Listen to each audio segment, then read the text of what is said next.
call. They're going to line up on the runway to do a tactical entry, tactical landing. Because usually the Air Force, and I can remember this with Paul, who's also an Air Force guy, kind of this maneuver to be active. It's a tactical. They're going to come in, you see Barry, we're not coming out of that. 1 second after this is up, Carl will come with on. Right. Very on the ground. And again, we'll give these aircraft time to speak for themselves.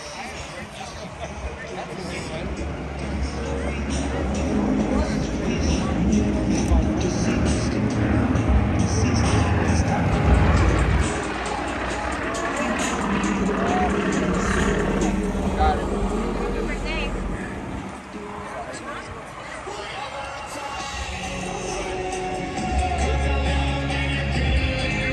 All right, Colorado. I'm Scott with Red Thunder Air Shows. You got Barry in the front there, Carl in the back.